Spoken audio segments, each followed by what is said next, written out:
job. A lot of them are. Good afternoon, Dwayne. How are you? Not too bad, sir. Ladies and gentlemen, Radio Cayman's Talk Today with Sterling Dwayne Ebanks. But I do have some questions. there are more questions than answers. Radio Cayman's Talk Today. If you're ready to talk, we're willing to listen. Well, I really enjoy this program today. Cayman Islands' foremost listeners participation program. May God bless every person.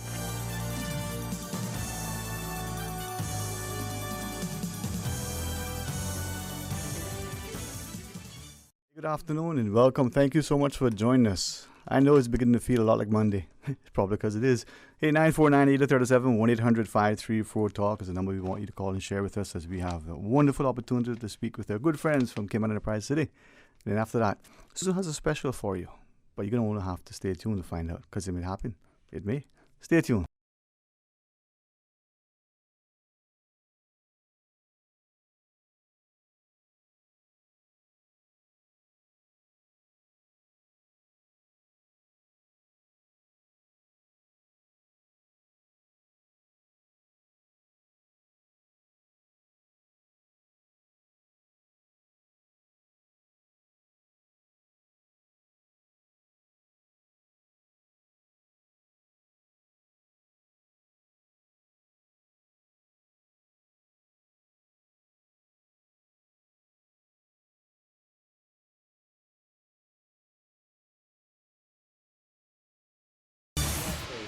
Hey, good afternoon and welcome back. Thank you so much. And I trust that as you're out and about, please, may I respectfully and kindly ask all of us to be a little bit more careful, kind, considerate.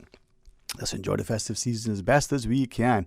And if you can do what I do in case you're not so sure, well, just call up Miss Susan and say, hey, what's going on? And she'll put you in the right frame of mind with her best music. But until 2:30, let's have some fun here on Talk Today as we are honored to welcome to our studio Mr. Charlie Kirkconnell, the CEO of Cayman Enterprise City, together with Ms. Caitlin Elphinstone, the VP of Marketing. And then, of course, we have another new good friend. We'll find out in a minute, right, Charlie? As we welcome Mr. Chris Wall. So it's a pleasure, man. I love the beard. You like it? I like it. Yeah, I tried to grow one once, but I got mistaken. So they were thinking I was Chris Hemsworth or something. So, think I can pull it off? No? Charlie, it is as you were sharing earlier. Must be the festive season.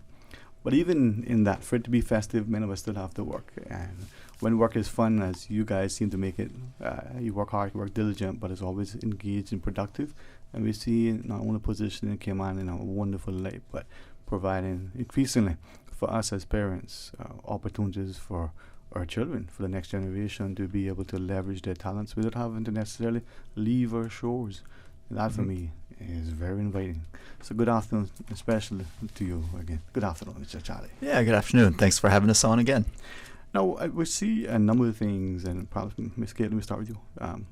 From the digital divide, sometimes between parents and their children, but equally between jurisdictions. But for Cayman, we have fantastic legal and financial infrastructure, an incredible and increasingly perhaps robust framework for our fiber, for our connectivity, our networking, locally, but equally overseas as well. Now, as we talk about digital Cayman, and we've seen from the government's initiative for e-commerce to businesses leveraging different platforms, I read increasingly more. So tell us about it.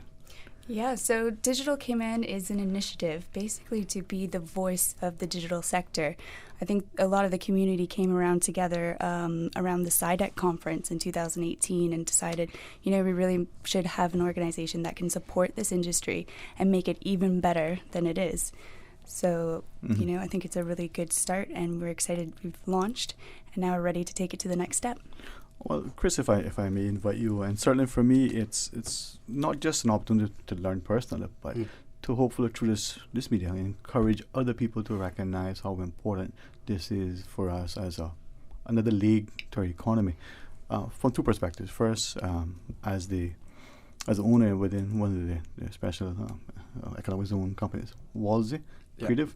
I would like you to share with us, if you wish, a little bit about it, so that people, Charlie, if perhaps I say through you, Mr. Kirkconnell. No, please. For us to appreciate how diverse the different companies are within the zone, but equally as one of the executive board members of Digital came on, what that means, how it plays in. So share with us. Who knows what the Christmas might bring for some of us? Yeah, absolutely. Thankfully, we've got the likes of Charlie and Caitlin at Cayman Enterprise City who are phenomenal in getting the community together. I mean, the reality is the digital sector is moving at an absolute rapid pace. And we focus very much here on the island in terms of financial services and the law sector, finance sector, and tourism as well. So for us, we need to try and build our digital sector as much as possible. So thankfully, as I was saying, Charlie and Caitlin, this initiative is fantastic for the likes of myself to get involved. We're all specialists in our sector. I do digital marketing, for example, amongst other things. And even in the last year for the world we work in, and we work on a global scale, the change has been phenomenal. And ultimately, you know, being an economic zone company, we are fully ingrained in society here. We want to be a massive part of it, and you know, it's a part of giving back as well. We need to import our knowledge from what we have overseas to here, and hopefully help you know, everything progress from, you know, education at schools through to, you know, maybe, you know, retraining of certain personnel to try and get up to speed with this rapid change in our lives. Indeed. As I listen to you, I recognize two things: not only what was traditional sort of service-based economy, but the idea of a knowledge-based sector. No physical manufacturing to the extent that we may see traditionally, but also that transfer of knowledge that you reference. For those from other jurisdictions with more expertise and experience, and in particular coming into our schools, whether it's, you know, primary school, whether it's UCCI, and saying to the students, hey, you know, here are the things that are potential with this type of qualification, this type of training, but also hands-on. Yeah, absolutely.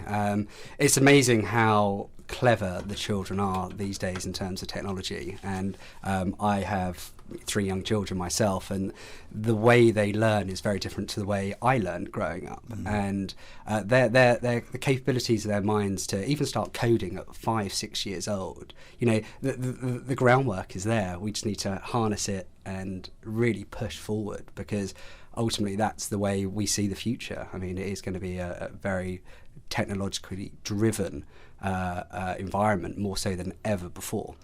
I think, Charlie, it's almost fair that the new child will be walking around with just thumbs. But Chris's perspective, the language that our children grew up with, the words, not only the recent, you know, additions to our lexicon, but the words, the environment that they've become, not just adapt at, but they're familiar. Coding, you know, for us, some of those words were not even in our parlance not that long ago. Well, seemingly not even a few years ago. Hey, man. No, and sometimes it hits me, sometimes a little bit hard as well, that the world that we grew up in is very, very different than the world that they're growing up in. And on top of that, the change is happening, you know, as Chris said, so rapidly that what used to be, you know, 10 years, 20 years worth of change, it seems to now be happening in just a few years. So from our perspective, recognizing that through through our clients and what they're involved in, and how we can start to import some of that, have that knowledge transfer into the local economy. We found this original idea that was, and I'll give credit to Paul Biles for hatching this as an idea. But when we heard it, we said, this is exactly what we're looking for. This helps Cayman in a very significant way, and accomplishes many of the things that we are charged to do as part of our development project. And as I listen to you, I mean, certainly, Caitlin, not only how the marketing environment has changed and evolved and perhaps even been enhanced, but the perspective that as we look at Cayman, from that idea that it's a skill set, and that based there you can utilize things, but you can also attract, just like we do with everything else, the best in the financial, the best in the hospitality sector, or whether you want to be considered the culinary capital, not only the Caribbean, but who knows, maybe of this sphere. Yeah, I mean, it's always a good idea to have a very diverse economy and be able to have opportunities in all different types of sectors. So to be able to offer internships and outreach to the schools and programs like that is really important to be able to let students know, this is available. This is kind of something that you can do in the future and you're going to have a great career. But it almost seems like a great fit too, because I was just thinking back to sort of the traditional passages of human history, the agrarian society, the industrial revolution, the things that we may have been taught, not when Caitlin was young, because it was long before that, but a traditional schooling to now to see that Cayman probably never had that level of development. It was always service-based to an extent, even to, well, maybe it's a bit of a stretch, but I can make the comparison to our seafarers. They took with them a particular skill set, an affinity, a propensity to learn quickly, demonstrate a strong work ethic, but they didn't carry any great tools of the physical manufacturing as you would. So Chris, your job now is, well, interesting, huh? Yeah, completely. Just a little bit of background from myself. I'm a lawyer by trade. You want what I can see. Yeah, Charlie's exactly. one too, so it's okay. Both reformed. Exactly. Oh, thank you. It's possible. Okay. It certainly is. But ultimately, I saw the world going a different way to where I traditionally trained. I think there is a phenomenal scope, particularly for this island, to actually put itself on the map as a digital economy. It's a fantastic financial hub, and ultimately, although we talk about the third pillar of society being a digital economy, we also need to look at the fact that the digital environment drives all the financial sector now. It drives the tourism sector as well. So it's so ingrained that actually we need to generate the skill set, which is fundamentally important going forward. This is one of the things that I always enjoy with having Charlie and Caitlin on in particular, is that as parents and as educators, as we start to talk to our children and students, we were saying, you can pursue a degree in law, accounting, finance, and all these other things, but you don't have to necessarily use that particular qualification in that particular industry. You can, as you've done, move it across. As Charlie, it's a skill set that is not only transferable, but gives you a certain discipline, a certain learning that, positions you excellently in the Cayman marketplace. And I think coming back to what I was saying about why CEC got involved is that because of how important this is and how broad-reaching it is, and when we saw the main purposes, and some of this has been alluded to, but if you don't mind, I'll just kind of summarize quickly. Yeah. Or do you need to have a break? Well, you see, I'm telling you, man, when you raised up so nicely, all right, couple of minutes, and then all right, I'll take a break, and then we continue. Okay. I'll be really quick. So it was alluded to already that the digital Cayman is designed to be the voice of the digital industry in the Cayman Islands, and it's designed to function three ways. The first way is to speak to the Cayman Islands government about things like policy, strategy, legislation, and regulation. To speak to the local community, primarily the schools, about things like curriculum, training opportunities, career opportunities, etc. And then to speak to the global community about the great things that are happening in the digital industry in Cayman. So I think that ties into to as we look at how does this have impact on the next generation and even this generation. Because many of us are going to have to adapt to whether we're ready for it or not. Yeah.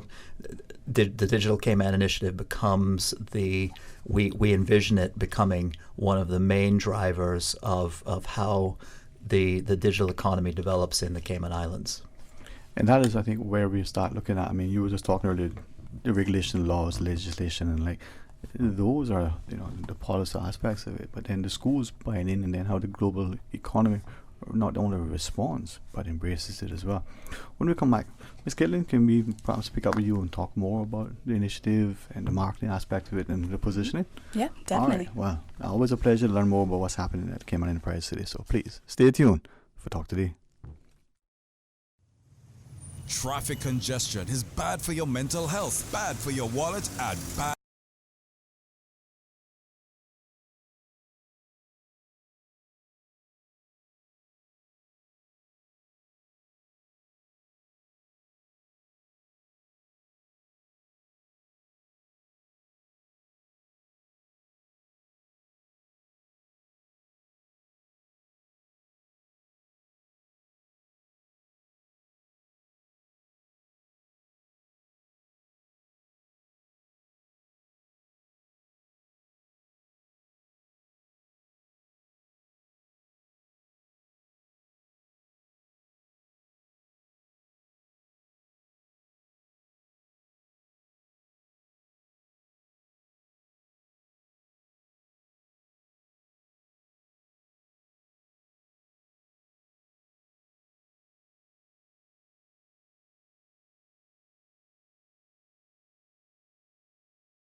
Hey, good afternoon and welcome back. Thank you for joining us. And as we talk about Cayman Enterprise City and the Digital Cayman Initiative, really an opportunity for us to engage and embrace it even further. Charlie Kirkconnell, the CEO of Cayman Enterprise City, is VP of Marketing, Miss Caitlin Evans soon. You know, Miss Caitlin, I hope Mr. Kirkconnell doesn't mind, but every time we have a chance to chat, I learn more and more, become more and more engaged, and I start to recognize how crucial, the Cayman marketplace is, but how dynamic it is. So join us equally, one of the executive board members of Digital Cayman, Mr. Chris Wall. So thanks very much, man. I certainly want to come back to you from the perspective, despite learning that you're a lawyer, we won't hold that against you. Oh, I got one buddy who's a good friend and a family member thinking, hey, I'm a lawyer too. But from the Digital Cayman perspective, the CEC's sponsorship, share with us more so we see how invaluable it is. Yeah, so one of the things that I've been working on is about the people rather than the technology. So bringing people together and really trying to get the community involved. So not just focusing on the technology specifically, but focusing on how these different community groups can be involved.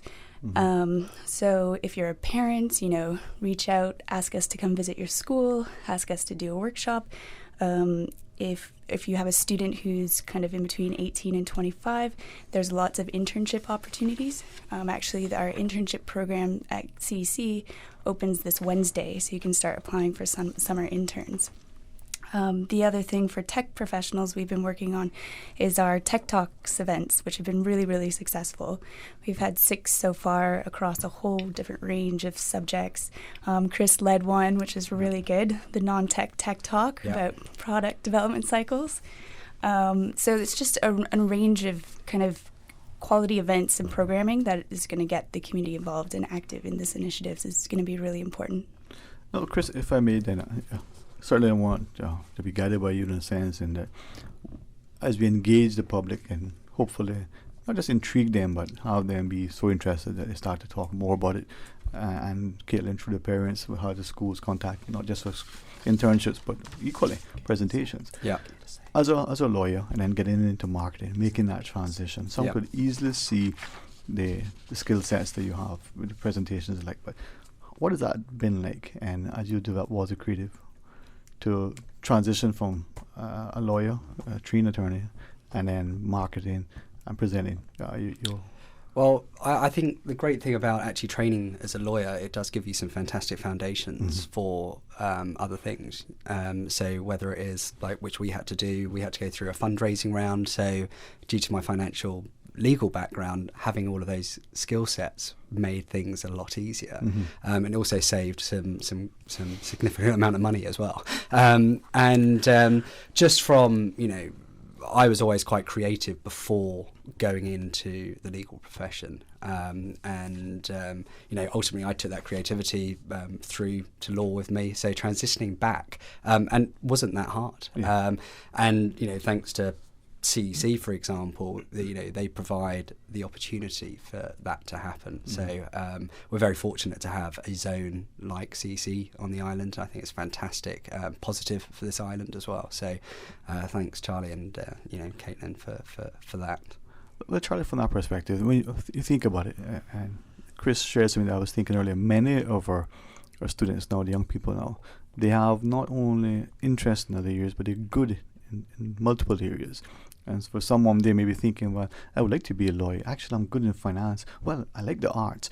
Unlike perhaps not long ago where we were sort of respectful, pigeonhole. Well, you're good in math, so go into accounting, or you seem to be good in this, go into that area. Now, through CUC, as Chris has sort of identified, you can take all those various skill sets and training, bring it together, and create your own entity and own platform. Yep, and Chris's business is a startup, and there's that's one of the things that by building the community, building the support mechanism, building or facilitating the knowledge transfer will help young Caymanians, and again maybe not some not so young Caymanians, start new ventures that they might otherwise have not either felt were feasible. They didn't think it was possible to do, or maybe just didn't see a path and the fact that you can see other people blazing a trail, doing something new, different, interesting, and having success with it should help people who might otherwise hesitate to feel confident in moving forward.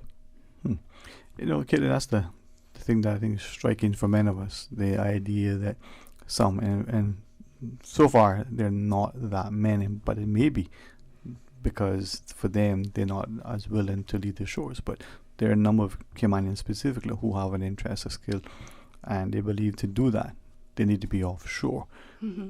Here you're providing, well, you still have home base and you can still access the global marketplace. Yeah, definitely. One of our Summer in the City internship parents came up to me at one of the networking events and said, "This is fantastic. You know, my son went to school in Canada, and now that they're back here, they're able to access all of these top leading professionals in the sector, which would be very difficult to do anywhere else. So it's a great opportunity for us to be able to make those connections."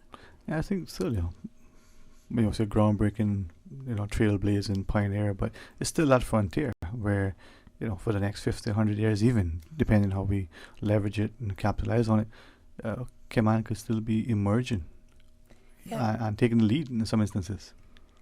Yeah, and one of the things that's really fantastic about the initiatives is, CEC, we've sponsored now, where we've signed on to an agreement to sponsor for the next 5 years. So although technology moves very fast, we're here for the long run, and that's really important to have that support for an initiative like this. Yeah, but Chris, you shared too. I think many of us, many of us recognize that technology and the digitization of so much impacts our lives. For us, it's still a bit of a gadget sort of approach. Look at my home; it's now automated. Look at my front door. You just put in this biometric or something, and it happens. But for others, it's almost seamless, and they can't wait for the next latest, sort of installment of this thing. It's driving our lives. It's affecting our lives. Are we embracing it? There's always a slight risk with technology. There's a fear factor as well. So sometimes there's not the embracing that you would always want. But, that's just natural. We're all human beings. We don't always want to say yes to the next thing. It's a trial and error. And you want to see what someone else has done. But we're in an interesting time at the moment where all economies across the world are moving quickly into the digital space. And there's no reason for Cayman to have to lag behind here. We can be at the absolute forefront of this. We have, for an island which is so small, we have some fantastic facilities. We got good internet, which is great. I mean, you go back to the UK, there's certain parts from the UK you can't get any internet whatsoever, and they are one of the most developed countries in the world, and whereas we have fantastic fibre, to be fair, and a new updated copyright law as well, which could get people more comfortable coming here, and the success of CEC so far as well. All of those things together will attract top companies here in the future, and I think with that the embracing of technology is going to become more and more commonplace. I really think it is. And Charlie, that's something that I'm glad that when we chat, hopefully we'll be cognizant of. The notion that the fear factor, as Chris referenced, we're oftentimes not, if we're not comfortable with something, we don't know it, we tend to resist it. But through one of the initiatives, the education outreach within the schools, we become knowledgeable. Not only are we providing from what you shared, the potential, not just employees, but entrepreneurs within the city and within the sector, but equally those of us who are the end users aren't as fearful, we're knowledgeable. But equally, the willingness by so many of us to quickly cascade the community and say, well, here's Cayman, we don't have this, we don't have that. Krista shared some of the most developed places. We who travel, we who are from there, know that it's not always as good as or better. We actually have it better here, and it's good here. So your work sometimes is trying to educate from within as much as from exposing from without. Yeah, I mean the platform that exists here, just in general. I agree with Chris. There's no reason why we should consider ourselves to be on the back foot or disadvantaged. We can be at the forefront of a lot of what is happening around the globe. And in fact, and you've had some of these companies on the show already.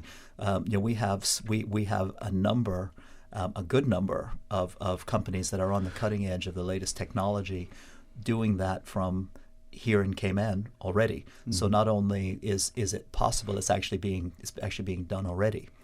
One thing, by the way, I would like to pick up on something that Caitlin started just a second ago, and is to say that the Digital Cayman initiative is not a special economic zones thing. I want to make sure that people understand that it is a Cayman Islands digital economy initiative, and everyone is welcome to be a part of it. Everyone is welcomed to join and participate. And don't want anybody feeling as though, well, that's great. I just wish I was able to wish I was part of the zone. Then maybe I could get involved. And the events that we've done, I'd say we have probably half of the attendees at the event are not part of the special economic zone. They are people who are in the digital community in Cayman just in general. And so the purpose of it is to bring everyone together that's in this industry for the greater good of Cayman. I appreciate you clarifying that, because I think as I listen to you, it's not unlike we see the financial sector having through its own sort of marketing conglomerate. I see the tourism sector speaking with somewhat of a collective voice. And as you shared, as you position this whole notion that Chris said it best, why do we have to lag behind? We don't. We have the infrastructure, the resources there. Maybe we can blaze the trails. When we come back from this short break, could we ask more about Digital Cayman specifically, some of the initiatives, what the sponsorship means, how to get involved? Man, I see why Charlie, she's sitting to his right for a reason. Right. When we come back, share with us some more. Stay tuned for Talk Today. Ho, ho, ho, from Savannah Farm.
day by day.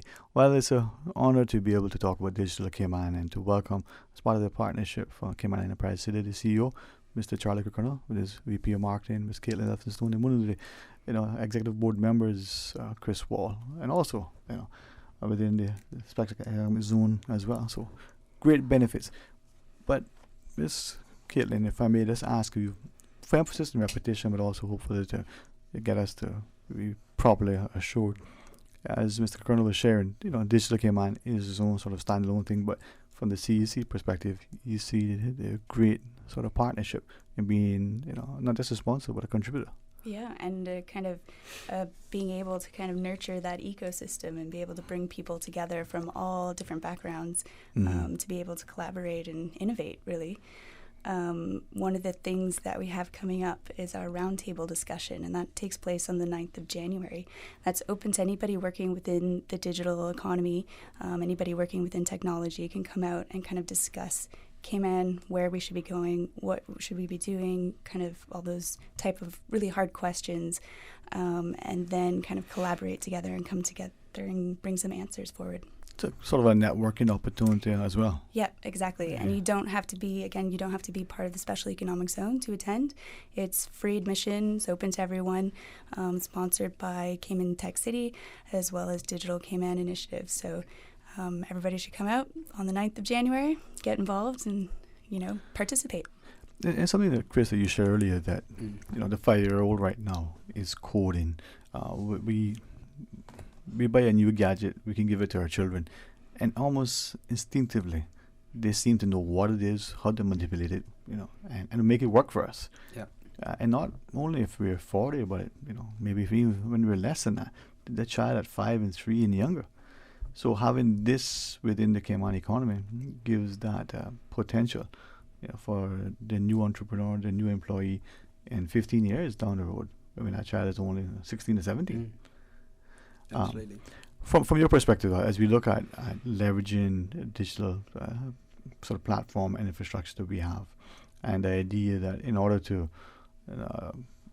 be mindful of the change in infrastructure, the change in physical sort of requirements, but also the developing pace at which the technology changes, the software requirements are there, from the government's and the society's perspective, not getting political or being offensive to anybody, but first I appreciate Charlie shared. There was a day when we bought a computer and we were hoping, to get a year and a half, 2 years out of it, but in 6 months it was obsolete. Yeah. Now we see the rapid pace. Likewise, from that perspective, when we think of the policies, the legislation, the regulations, certainly the data protection legislation was great. The copyright, incredibly beneficial. But what else do we need to, in order to make sure that digitally Cayman as a jurisdiction is leaps and bounds ahead, or at least competitive? I think the first thing which we probably need to do, and Digital Cayman is the ideal platform, is to actively engage with government. And we're here first and foremost to help. We're not here to impose or anything else. We know what a tough job they've got to do at this precise moment in time. They are extremely busy, particularly with what's happening in Europe and elsewhere in the world. So I think ultimately it's a case of leveraging, tech companies inside the zone, and the tech companies just within the local economy, using Digital Cayman to bring everything together, and ultimately, talk about what needs to be done going forward.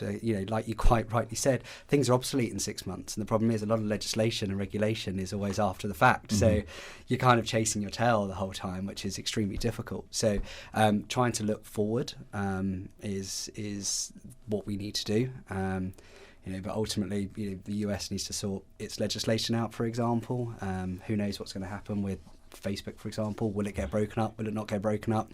Will it get regulated in certain ways? So we kind of need to look at abroad, see how they are doing, and ultimately import the best parts of various legislation, which will no doubt get passed over the next 6 months. Maybe a discussion for a round table at some point. But just our round table at the beginning of January, that will certainly be a topic for discussion. It's something that Charlie said earlier. We talked about the strategy, and you were saying now, I'm thinking that as a community we start to look at.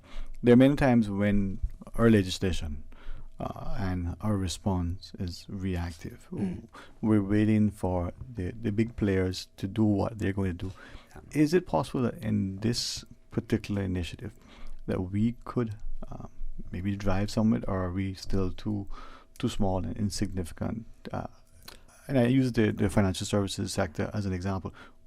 We're, I think, hands down above and far above all of our competitors in terms of the quality of the infrastructure, the expertise that we have, our legislation, the incredible level of confidence that the providers, offer. Can we do the same with? I mean, Cayman is small. I mean, fiber around the country is, give me 5 minutes, it'll be done, right? Yeah. I think, I don't think Cayman is insignificant anymore. I don't think there's any hiding place for any country in a massive global economy. So, we are on the tips of people's tongues for both the wrong and right reasons at the moment, particularly in Europe. So we can actually showcase how fantastic we are by pushing ahead with our digital sector. I would love to have the likes of Google or Netflix physically here, and there is legislation actually which has come into play which may help facilitate that with physical presence and everything else. This is the strategy Charlie talking about, that as we leverage it and we look beyond the individual entities and individuals, if we do that. And I'm hoping that through these discussions, not only the policymakers but the aspiring politicians, but the parents as well, start to see how our maritime registry, I think, is the best in the world for me. And if I'm being, overly patriotic, well, hey, what? Just accept it. But so is our financial services sector. We have some of the best and the brightest serving clients globally. 100%. So if we can do it in that area, if we've seen it with our foods, if we've seen it with our hospitality, why don't we do everything and do it the very best? Yeah, why not, right, Charlie? That's consistent with and that's the aim of Digital Cayman is to help bring the digital sector up to that level, absolutely we aspire to be recognized amongst the best in the world, if not the best, and anything less than that would be selling Cayman short. There it is, man. I mean, I'm short enough as it is. We do this other country short. This is why I'm so encouraged each time. Caitlin, your sort of presentation. Yes, there is the technical, the physical aspect, but let's look at the human part of it as we go into our schools. So thank you for commending that and for championing that. As we close our discussion, share with us more about the invitation and being a part of the next initiative. Sure. If you are a tech professional, get involved, come out to the Tech Talk, register your interest on the Digital Cayman website. It's digitalcayman.com. We'd love to hear from you. If you're a parent, again, reach out. We'd love to work with schools, love to do internship programs and mentorship programs to support your tech-savvy child. And then if you're a corporate organization and you're interested in getting involved, there's lots of ways to sponsor the initiative and to get involved with Digital Cayman. It's not just a CEC initiative. We really want it to be inclusive and open to everyone. So I appreciate it. Any final thoughts, Mr. Wall, and then, of course, Charlie? What would you like to leave with our listeners? Please get involved, particularly people outside the zone. Tech Talks are a fantastic place in order to do that.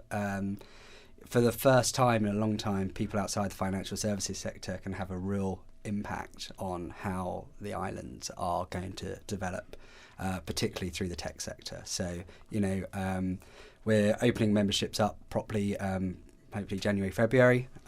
We seriously encourage people to join. We are very fortunate that we can have fantastic speakers come in from abroad and locally as well. So please do get involved. You can really start to impact change. And, we are the voice of Digital Cayman and the digital sector. So through us, we can start creating policy and helping our government negotiate a very tricky world which we're all going to be living in. So true. Mr. Charlie. Okay, well, I'll just end with what I think is a scoop, because the press release I'm looking at is in draft form. So just want to to talk about our commitment to the initiative. We've signed on as a founding partner of the Digital Cayman Initiative, and in doing so, we've committed to a five-year relationship, and our commitment in financial, administrative, and marketing support will be US $50,000 in each year for the next 5 years. That is how committed we are. That is to this initiative and how important we believe it to be. And again, we to just reemphasize how important the work of it is. It's and the scope of it. It's designed to benefit and to drive the development of the digital community as a whole in Cayman, and to bring it on par, as we just talked about, with the best in the world. Well, if we can help to not only bring a message, but helpfully get people on board, let us know. All right. All right. Well, publicly, very blessed, safe, enjoyable, festive Christmas, and all the best for the new year. But make this week, started by celebrating today, as we need this too. All right. To our listeners, Susan stands by to take your calls. I'm going to be here, so join us after the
Hey, good afternoon. Welcome back to Talk Today.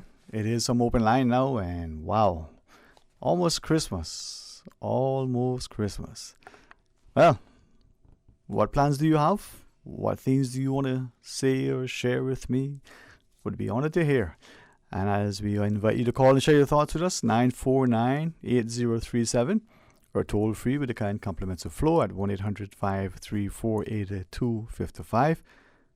And if you want to WhatsApp, well, 925-3261. I want to say a special thanks to one of our wonderful, incredible, members of our society. She's just a great mother and wife. She's a wonderful person. And the other evening, she popped by the studio and offered up in the spirit of Christmas giving and sharing and the like. And we thought, wow, still live in a community where people think of others and they go out of their way to make sure others, feel the love. So, thank you. Well, let's go to our phones. Hey, good afternoon and welcome. Thank you for calling. Good afternoon. Hey, how are you today, man?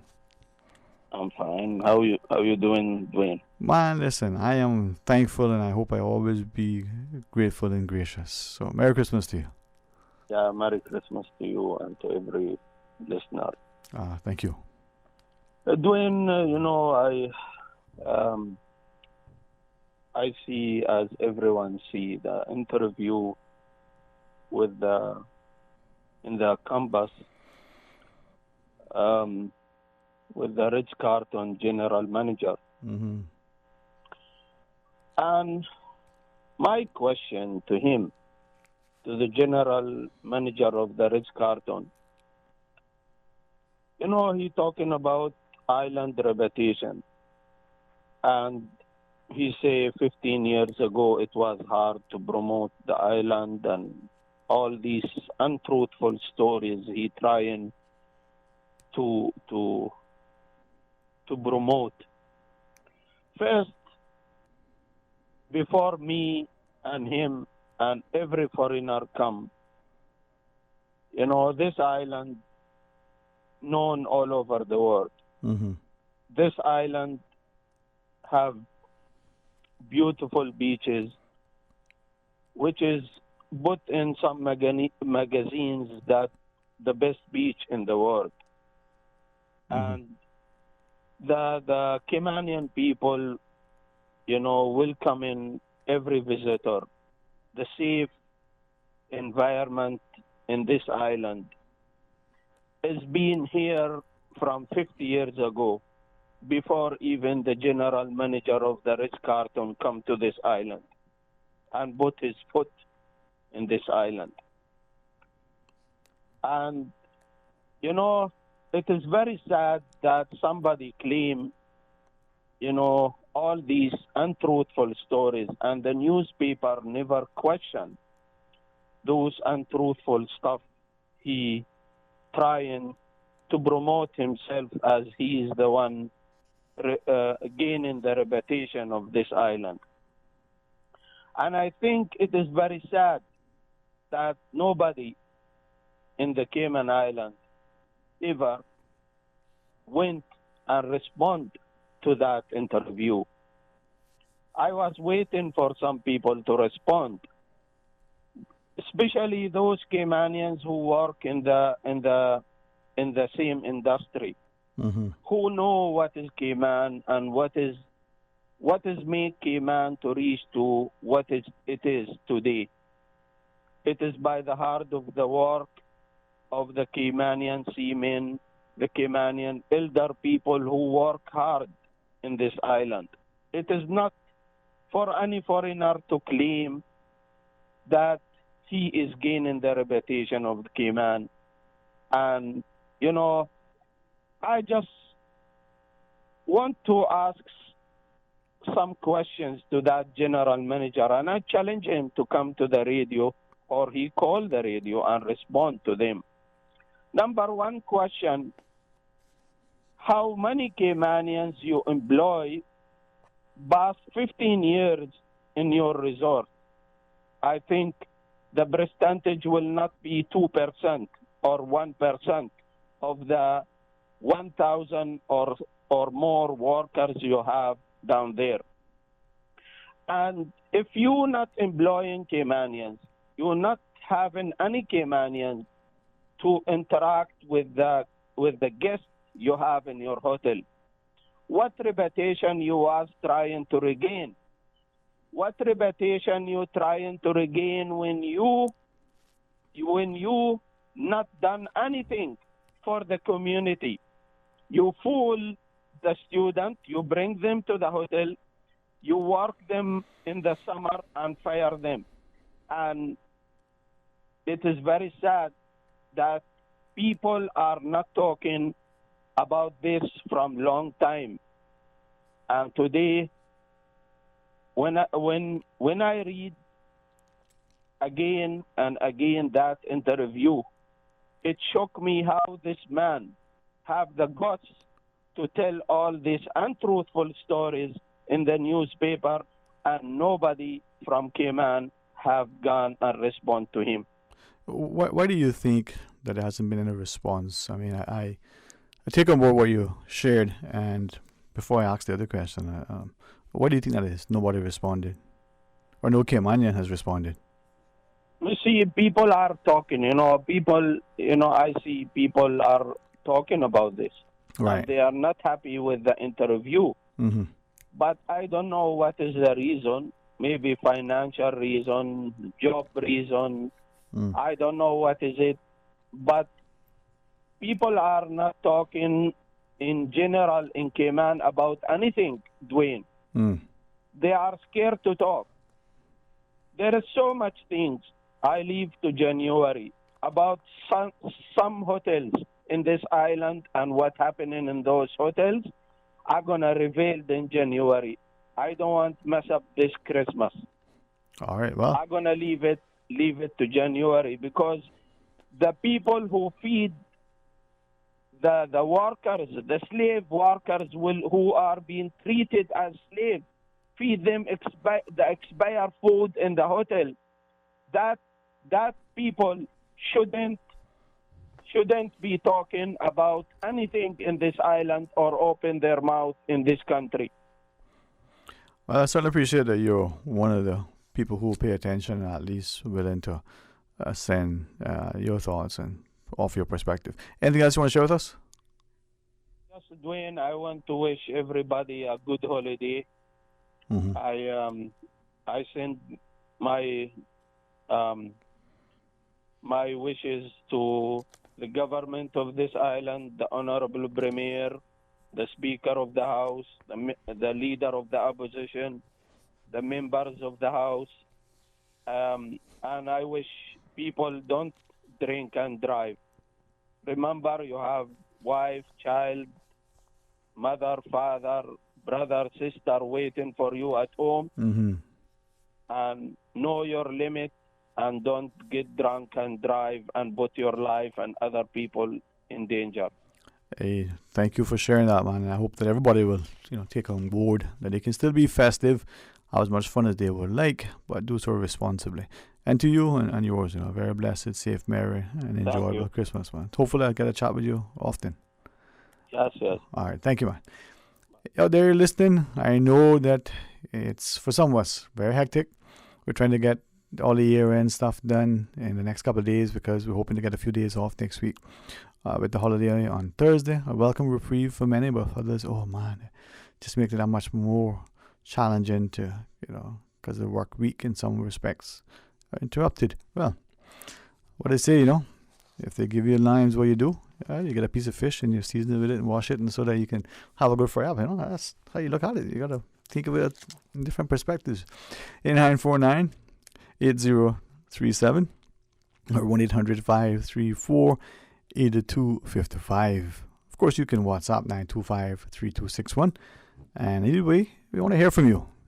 Sometimes, as some would say, they would like to share something, but they're not quite sure how it would be received. Well, if you don't try it, how would you know? And think about it. As the year draws to a close, we're going to hopefully get a couple of days to relax and unwind, spend time with friends and family. For some, it maybe just be a little bit of solitude. They just needed quiet. Well, as long as it's safe and as long as we're cognizant that for many of us, it's an attempt for others to put a good face forward, because it is a challenging time of year. And as the last caller just emphasized, let's not make it any worse by being, can we use the word foolish in our endeavors? We may not at that time realize just how much we had to drink. It may be the cough medicine, but don't put ourselves in any, possible situation where we put our lives and others in jeopardy, put ourselves at risk. The National Drug Council would have, again, for New Year's Eve, the purple, ribbon bus.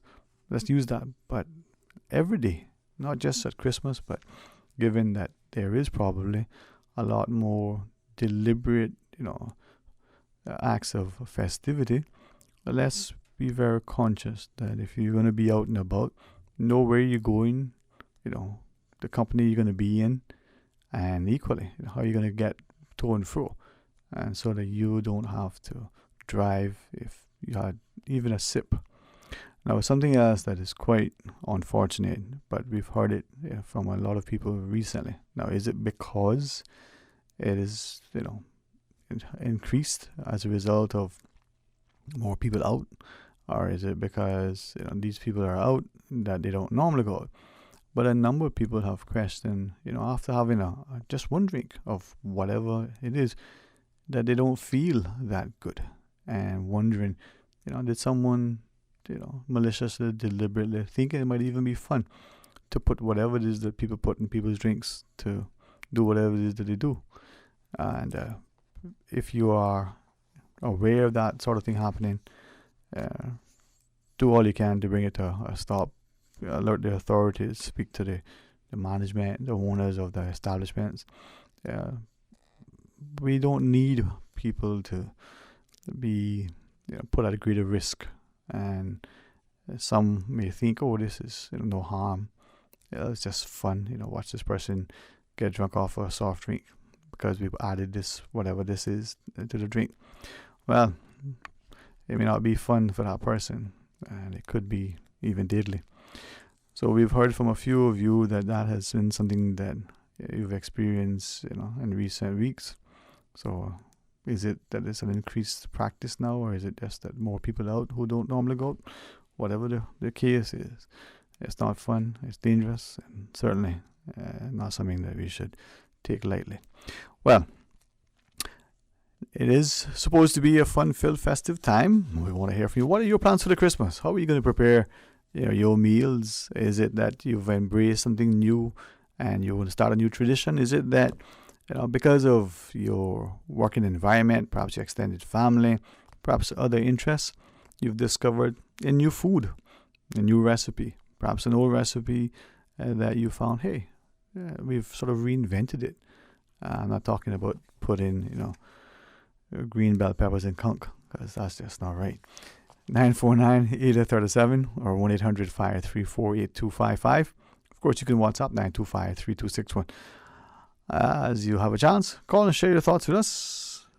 Let us know what you think about what's happening here. And we see that the UK elections came off. For some, it was a surprise. Others, it was as they expected. Now, for those of us here, what do you think will be the consequence for Cayman? And even though we're in the Christmas, this is, like it or not, this is when the political campaigns get underway, or certainly, emerge.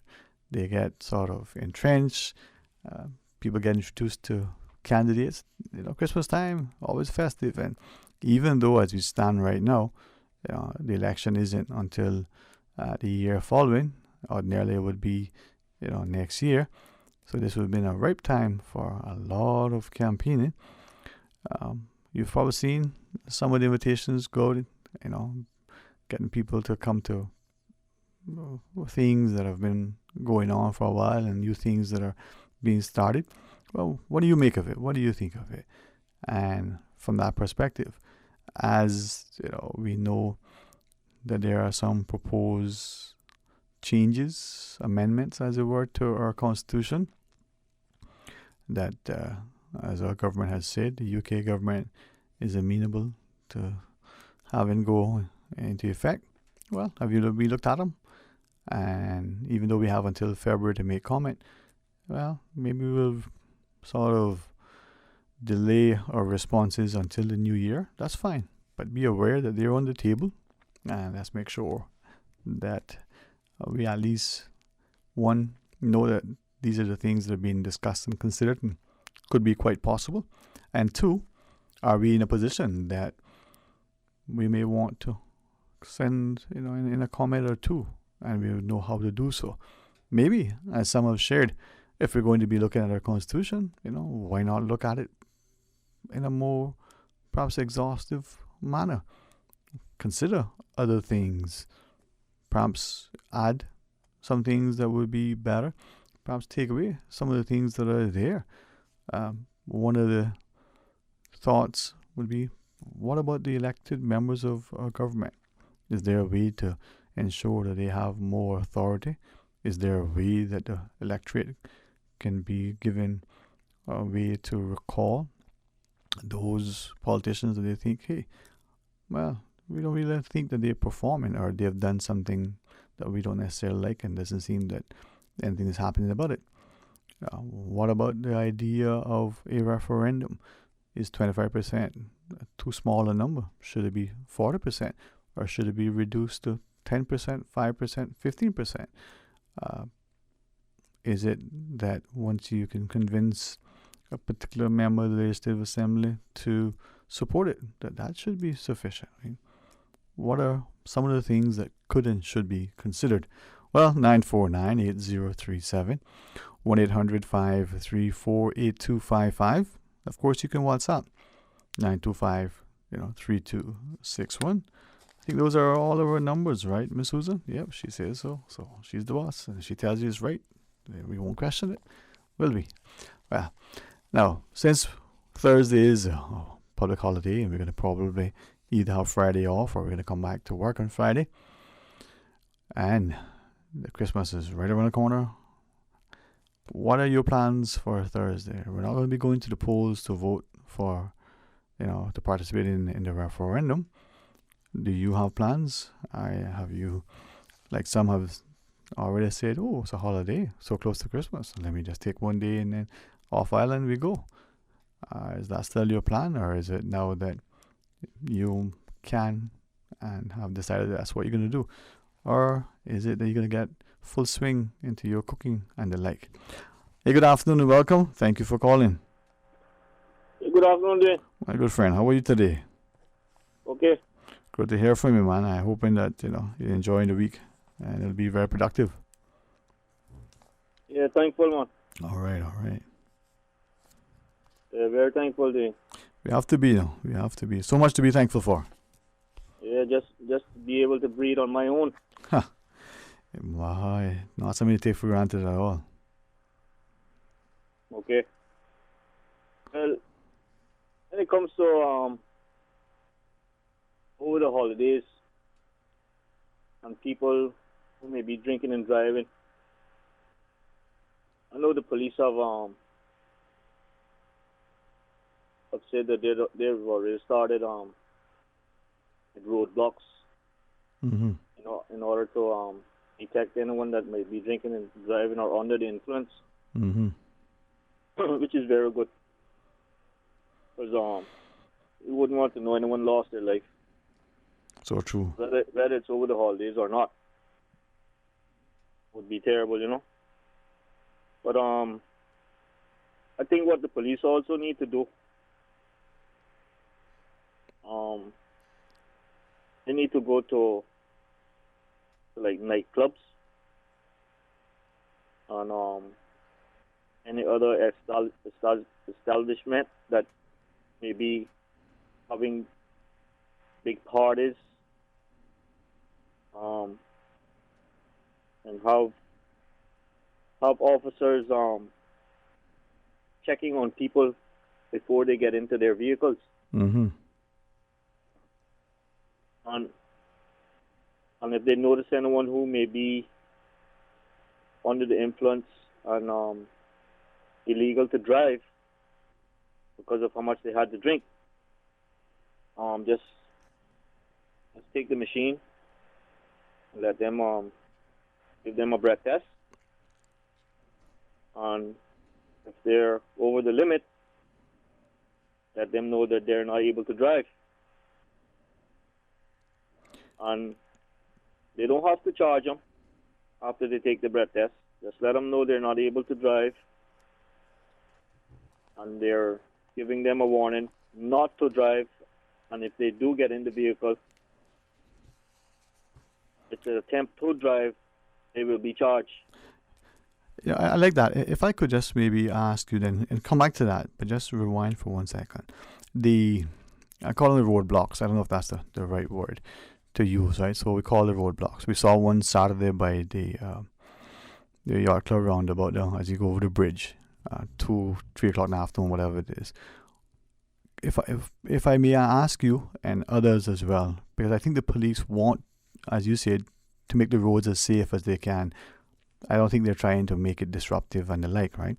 So until we get to a society that sees drinking and driving as something that we don't do at all, maybe we won't have those. But what in your mind, what could be done to make those more efficient, more effective?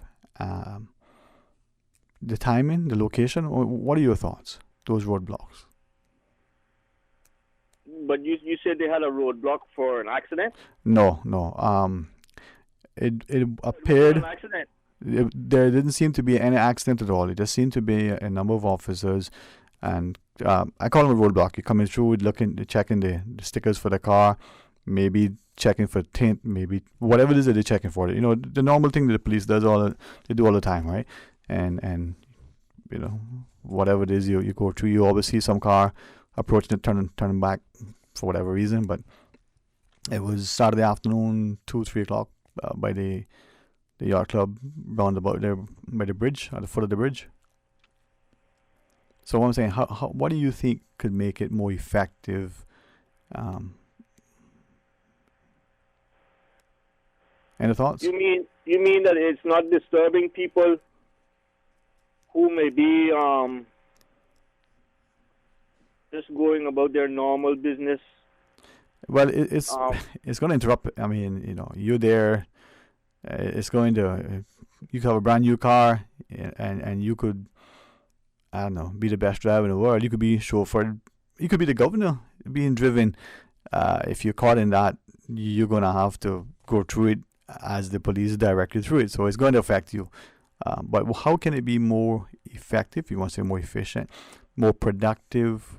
I mean, is there a way to make it better from your perspective? Well,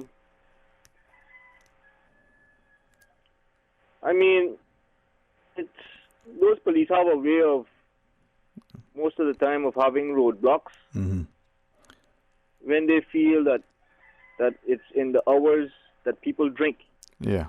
Okay. Or if not only the hours that people drink, where the traffic is moving slowly, that they're able to check for license and insurance. Okay. So, and I recognize that it's a difficult question, and I do recognize that it isn't my intent. I certainly realize that it's not yours either to, anyway, be offensive to the policing initiative, right? But something you just shared could be helpful in that, whether it's a police on a bicycle walking, or whether it's the motorcycle police person, motorcycle policeman, policewoman, the motorcycle police officer. You know, up and down the road. Now the roads are the way they. That's another story. We'll get to that in a second. The way they are now, but maybe that would help us. But your suggestion earlier that outside of some of these establishments, whether the police officer, whether the what we call them, special constables, or whether even some volunteers or employees, having a way to breathalyze, you know, there are apps apparently that you can use. I don't know, something you can do so that people, you know, as they leave an establishment, blow into this thing and they realize, whoa, wow, I don't feel drunk, but I didn't realize I am according to this measurement. maybe that would be a good thing so that they know what to do. Dwayne, because it's better to stop them from going in the car. Exactly. Mm-hmm. And because they could just drive right around the corner and probably knock down somebody going across the road. Anything could happen, man. But that person could be killed, you know what I mean? So if you stop them in the parking lot, let them know, don't get in this car, you probably save that person's life right down along the road. Right. But let me ask too, because this would be something that we hopefully would be able to achieve. A society that has this sort of mindset that, listen, we're going to go tonight, but there isn't, a case where anybody's going to get behind the wheel who's had anything to drink. The initiative, for instance, of the Purple Ribbon bus that the NDC puts on New Year's Eve. A great initiative, but it's just New Year's Eve. Certainly helpful in that respect. But do you think, what would it take, let me ask you, for us as a people to get to a point where we don't stumble from the bar stool or out of the nightclub into our cars and, like you said, put ourselves at risk, put others at risk, and face losing our license because we were caught under the influence, even if we're only over a little bit. A little bit is too much, right? Can we get to that point? People have to realize the seriousness of the consequences of getting in a car accident while you're drunk and and somebody losing their life because of you being stubborn and ignorant and getting behind a car wheel while you're drunk. Because in the United States, they don't play, Dwayne. If you're caught 3 times drinking and driving in the United States of America, they're able to give you a life sentence. Yeah, well, that may be severe. That may not be severe enough. I'm not gonna speak to their thing because, but you are right. And then there are some places where you just don't. That's just the mindset, the ethos of the people. But here, is it that we take it for a joke? I mean, like you said, we just have a drink and we can't even find the keys in our pockets or wherever they are, but we're fumbling and we still get behind the wheel. Yeah, but down in the United States too, Dwayne, they have highways with 8 lanes. So if you're drunk and you hit one car and everybody's doing 60 or 70 miles an hour, you know how many people could lose their life just because of you? No, I hear you. I mean, it certainly gets a much more. So they take being behind the wheel of a car drunk, like they said, like almost like having a firearm. No, it is very dangerous. Whether like you said, it's a multi-lane highway or you driving down. Take the person who's coming home, finally made it home, but the road, their private road, because they live on 10,000 acres and they're winding through their own little private road, just barely wide enough for one car, but they somehow hit the fence posts. I mean, they're putting that one person at risk, but that one person because of being drunk behind the wheel. So your point is taken, yeah. Yeah, Dwayne, I'll remind you of something. God bless their souls, and I respect their children that are still alive. It's those people that were on their way to Northside, those West people. Yeah, it certainly was a tragic thing, and I mean, and that's the resonance for a lot of us. So maybe not revisit that because that's very challenging even now. But again, the lives that are affected are, the driver, the other people who are affected by the wider community, as you shared. So I like it, man. Any other thoughts you want to share with us? Well, I'd just like to say that accident that I was talking about without calling any names was caused by an individual who was drunk that hit them, Yeah, I mean, yeah. So, and if that man could have been tested in a parking lot before he got behind that car wheel, those people could have still been alive today. And remember, it was a mother, a father, a wife, and a young child that died in that accident. Yeah, very vividly. Yeah. All right, thanks, man. Thanks. And this is the challenges, and this is, very polite trying to tell people this is a difficult time of year. So let's be careful. All right, Miss Susan, take a short break. I don't think chocolate can recover from this one, but we'll see. Join us when we come back. Stay tuned for Talk Today. Show them you know them this Christmas with the hottest designer sunglasses, jewelry.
Four nine 8037 or 1-800-534-8255. 1-800-534-TALK. Call and share your thoughts with us. And even before you get a chance for us to hear from you, you get a chance to hear Miss Susan. So, invite you to call and share your thoughts with us. If you want to, you can WhatsApp 925-3261. Well, Christmas. For some of us, we celebrate Christmas every day. Not just with the this idea that it's better to give than to receive, but for some of us, we go, well, where you go from? Pretend it's Christmas today, and we feel like that. Others, it's the food, the fun, the festivity, the spending time with the family. For others, it's that spirit of joyfulness and gratitude. Well, for you, what are your Christmas plans? I'm going to ask you again. Increasingly, we're seeing the changing face of Cayman. We're seeing, for some, they're only going to be here. This will be their first Christmas. For others, they've been here for a long time, but they've never really celebrated Christmas. They leave the island for different reasons. Maybe their families are elsewhere. Maybe they don't see it as, well, so small. Nothing really happens. I want to be somewhere where it's more exciting. And for some, they can't wait to get over to the BRAC, because that's what Cayman Christmas was all about. Close family, friends, excellent food, a little peace and quiet and solitude, and the whole like. Now, what is your Christmas plan? And certainly, what is your Christmas wish, as it were? And have you already put into gear what you hoping for the new year as well? Glad to hear from you. Can even probably borrow a couple of your ideas. I'm sure there's some good ones out there. Susan hasn't given me all of them just yet, so you might have a few left. Share with us, 949-8037, or toll free with the kind compliments of Flo at 1-800-534-8255. And honestly, we don't wish to belabor it, but we don't think that it is even possible to speak to it too much. You remind yourself and you put it into play, and you encourage your family and your friends, your co-workers. Even if it's, you have to take turns and you carpool, not only will they make it less, congested on our roads, but more fun.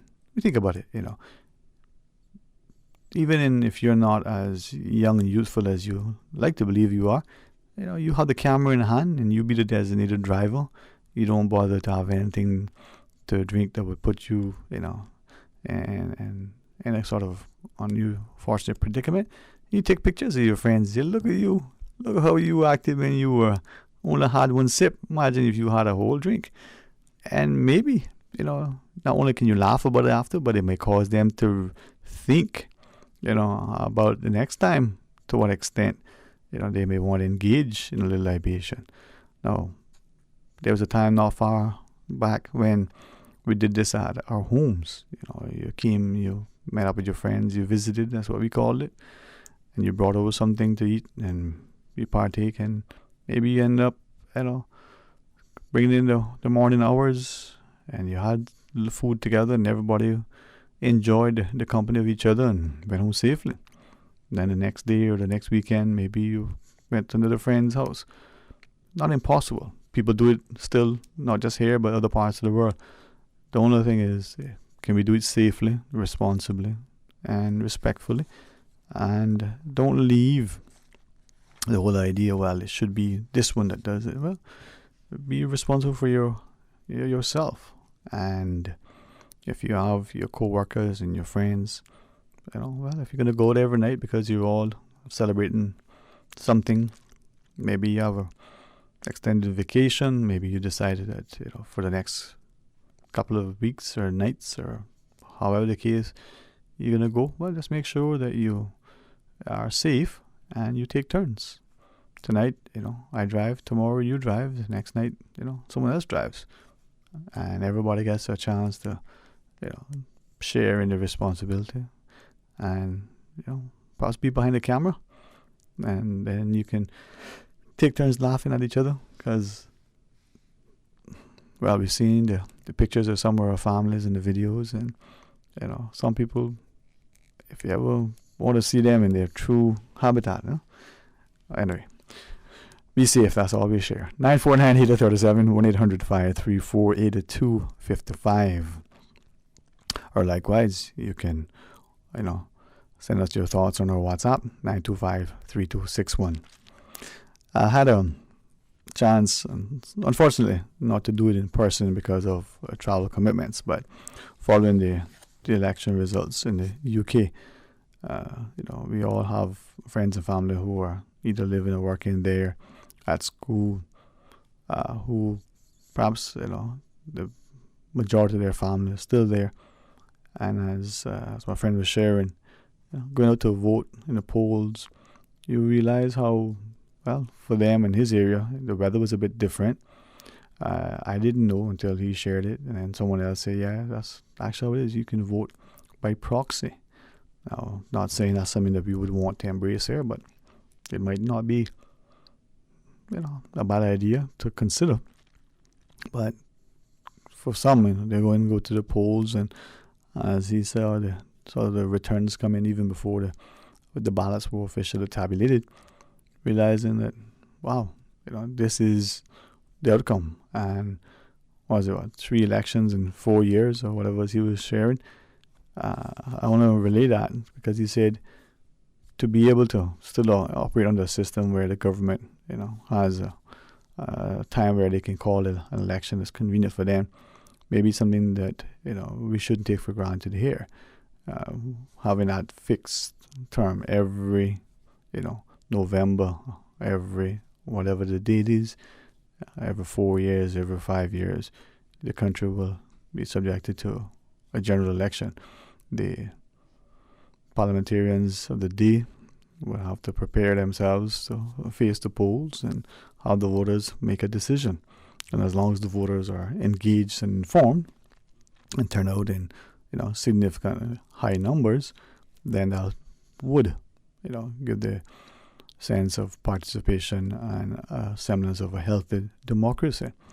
But as you were sharing, within the UK system, even though you're dealing with tens of millions of people, it still shouldn't be a difficult thing to have people participate in the electoral process.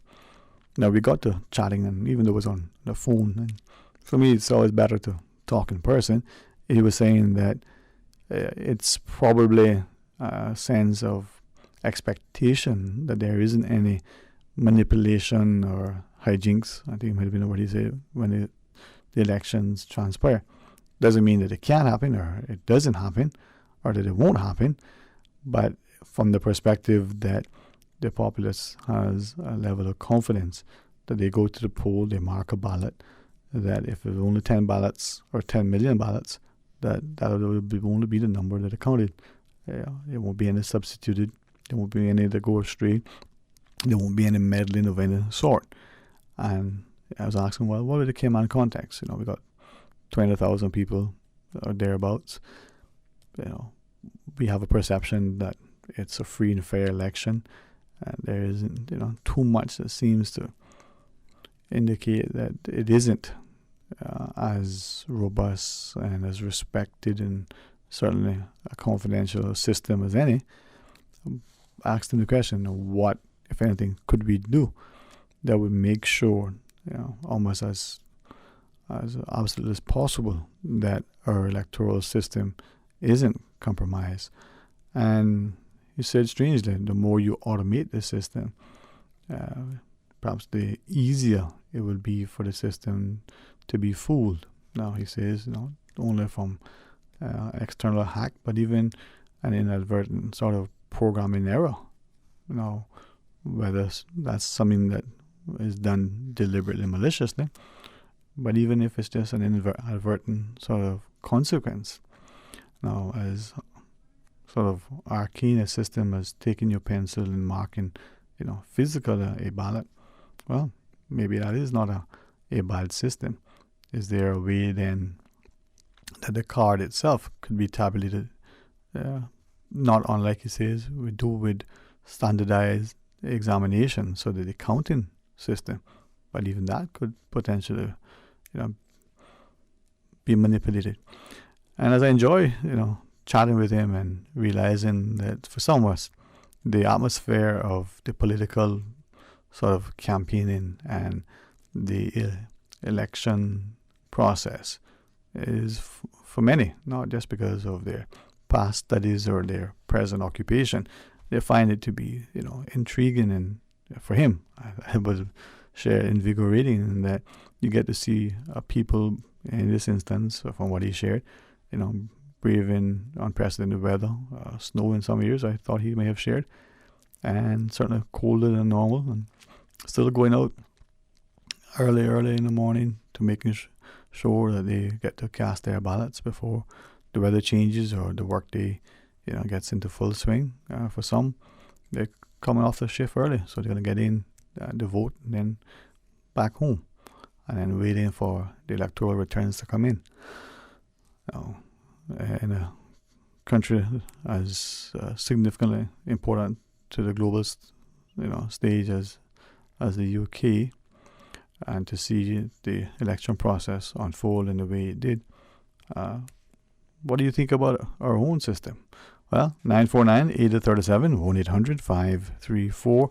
1-800-534-8255, or you can WhatsApp 925-3261 as you share your thoughts with us. We'll pause though, take a short break, and when we come back, more talk today.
949-8037 or toll free with the compliments of Flow at 1-800-534-8255. It's open line as we invite you to call to share your thoughts with us. Wow, Monday. Next Monday, I wonder what you'll be doing. Like many of us, you'll probably be deep into the cooking, or will you be into the eating? I hope I'll be into the latter. Right, Susan? That's the plan. Well, for the food when it goes to the table, be mindful that those people, who prepared it did a lot of work, so don't forget to say thanks as you, lick the bowls and the plates clean. Be willing to offer up to help you to clean up after as well. And take time to enjoy it, don't just wipe it off and run away. Take time, because nothing better than sitting by the table with friends and family and laughing and reminiscing and enjoying all the good things. It may be something that we only do for a very short time of year, and with all the changes that are happening and all the things where people are working almost every day, all day long, no matter the time of the year, they don't get time to connect and reconnect and recharge and energize and strangely unwind, because that we just like we set our systems to reboot overnight to take the new updates, our body needs that time equally to rest and rejuvenate. Well, anxious to hear from you, to share with us what you're thinking, and realizing that as I was told earlier, I didn't get a chance to confirm it, but traffic outside kind of hectic, I'm told. And if it is, don't let it wear thin on your patience. If you have to laugh at me to calm you down, well, go right ahead. Don't really matter. You might be taken with my wonderful long curly hair. That's fine. You might not like it anymore. That's fine too. But do whatever you can in order to ensure that you're safe, that you're patient, that you're considerate, and that you recognize that better to be late than never. And some of you think, well, better never than late. Well, arriving a little bit late and being safe better than not arriving at all.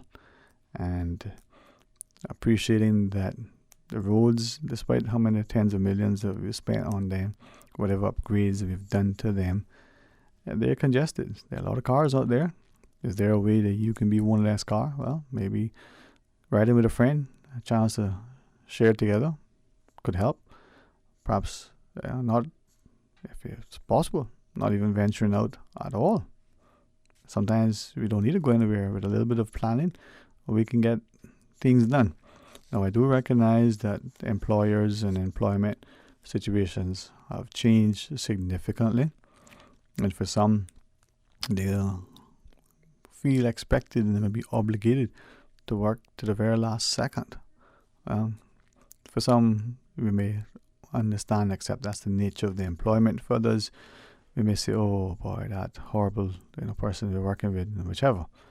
But other times, it could be the customer who creates that untenable situation. But for what it's worth, let's be as best as we can, as considerate as we can, not only in our actions, but of others as well. And if we are able to, perhaps delay the amount of time we need to be on the roads and how frequent we need to go out there, and certainly be very, very, very respectful. All right, we'll pause, we'll take our break, we'll take our news headlines. When we come back, we invite you to call and share your thoughts with us. 949-8037 or 1-800-534-8255. Stay tuned for Talk Today.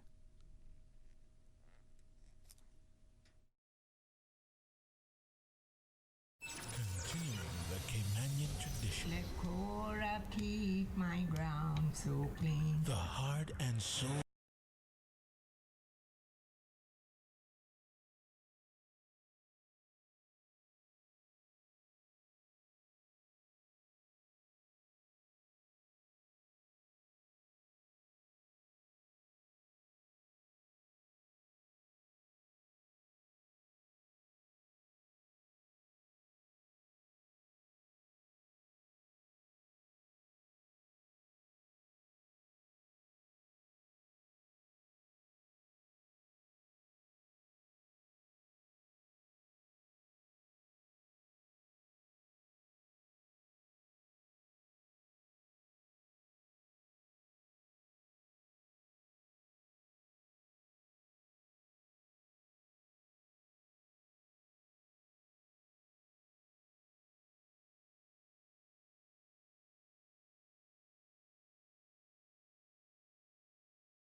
037 or 1-800-534-8255. Or you can WhatsApp 925-3261. And as a quick caller off here, just doing a break, shared with me, he said, it's interesting how as Christmas comes around, how busy it seemed to get. And he said, even him, sort of semi-retired, got most of his business affairs in order, so people take care of things. But for some reason, you just get busy, and unfortunately, the little errands that you probably wouldn't normally have to run, you find that you're in them. And even though you don't intend to want to be out into the shopping and get caught up in the consumerism and being in the traffic, you just find yourself. And he was saying, as I was sharing just prior, for whatever reason, you don't need to be on the roads, but you find yourself on the roads. And his thoughts were, well, it's, for some of us, that's how we get about in the country. We got time on our hands now, maybe we're on vacation, but unfortunately we spend a lot of that time just waiting in traffic in order to get from one place, home, to another place, well, perhaps to meet someone for lunch, as he was doing. And he says, maybe as a country, perhaps instead of waiting for the politicians to come up with ideas or to deploy the strategy or to find the solution, maybe there's a way that we can. And without question, he shared, having a proper public transport system. Now, he said he spent a few months in a particular place, I won't share where, and visiting with someone over there and not having a car. He found it to be, kind of initially, his thoughts, kind of uneasy, because he's used to jumping in his car and going where he needs to go. But in this case, there's no car. He rented one for the first going off, but then realized he wasn't using it a whole lot, and it was there. Not just because they would walk to where they wanted to go, but most of the places it was faster. Not necessarily, any other reason, but it was faster. You got in the car, you waited in traffic. Parking was difficult, not just expensive. So you maybe walked or you caught some sort of ride to the train or to the subway or to whatever the mass transit system is. And he says, having lived and worked and visited different places where the public bus, as they know it, you buy a pass and you go, and there are many stops, but you get there, relatively faster, certainly a lot cheaper, but it isn't as convenient. And he's wondering if that is part of the challenge that we have in Cayman, is that convenience of the car. The ownership is expensive, but certainly shows the wealth, because there are, and I think as he explained it to me, it may sound offensive, he said, to some people, but there are many here, not just from where they come from, not just the jobs that they have, but the notion that the lifestyles they had prior to coming to Cayman, owning a car would not have been something that they would even have considered, whether or not it's something they could afford. He gave us an example. He just returned from an extended visit in one of the, one of the G7 nations, one of the leading economic, players in the global marketplace, and very few people have cars. Not because they can't afford them, but really, where are they going to park the cars? Getting from home to work to all the places that they go, well, a car isn't probably the most convenient. And yet,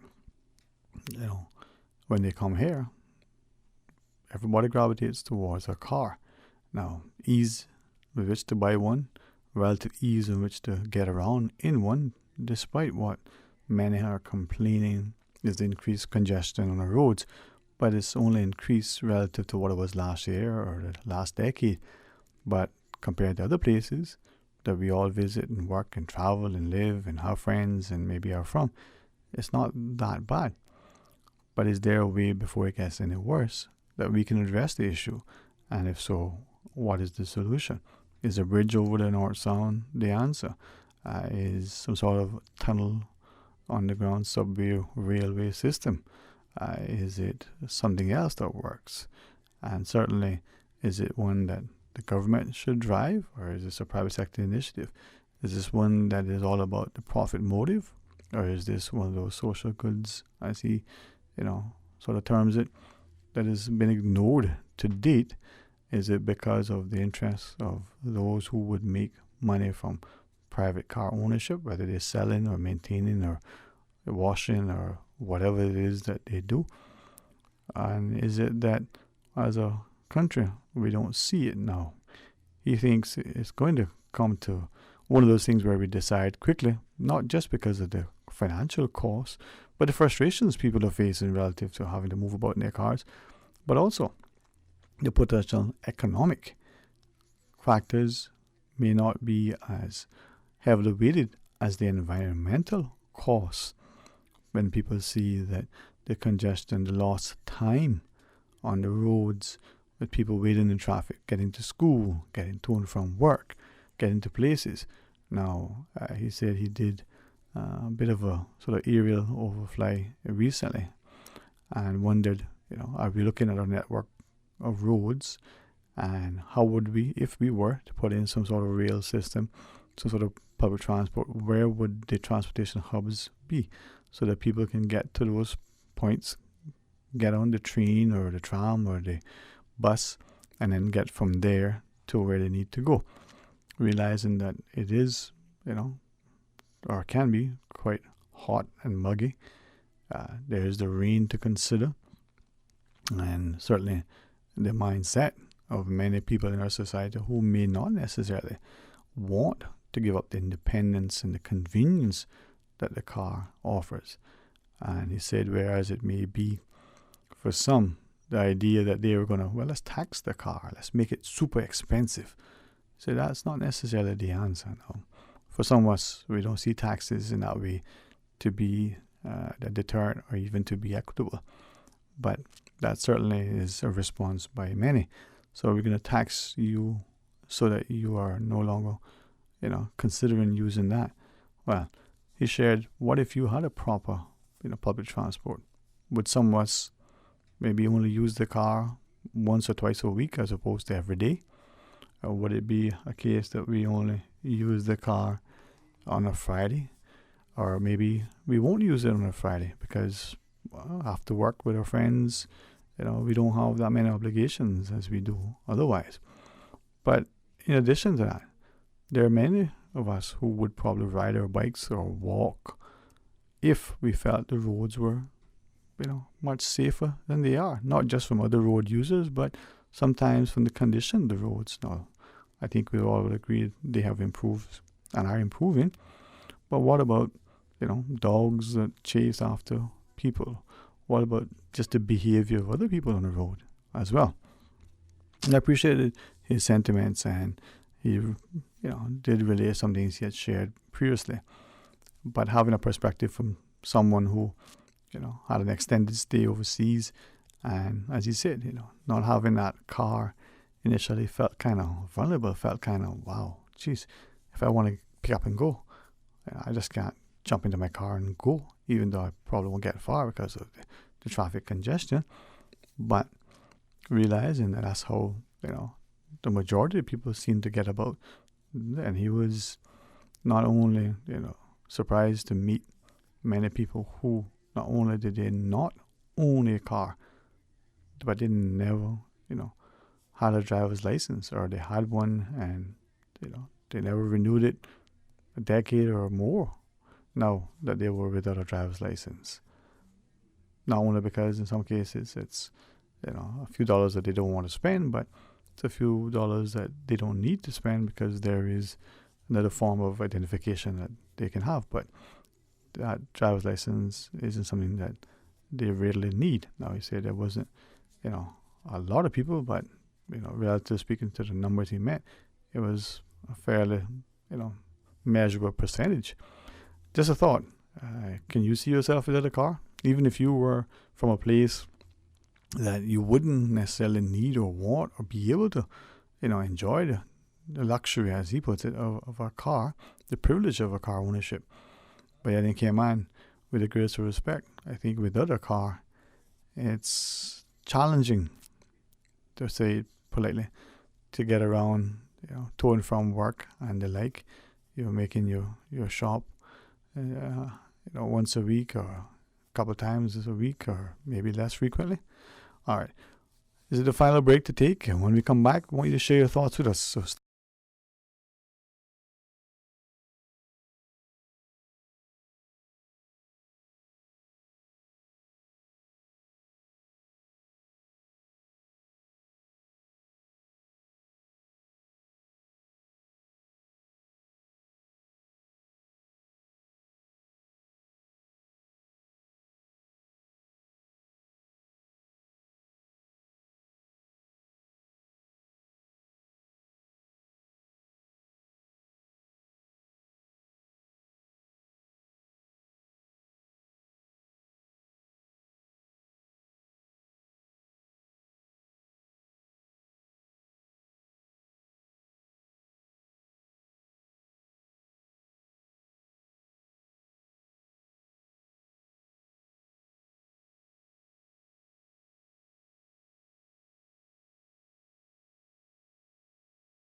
come back to Talk Today. Thank you for joining us.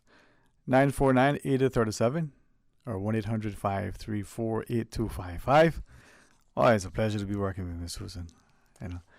949-8037 or 1-800-534-8255 as we invite you to be a part of our discussion. Share your thoughts with us. You can also WhatsApp 925-3261. And, just... It's amazing. It's amazing how busy some of you are, and I respect and appreciate that.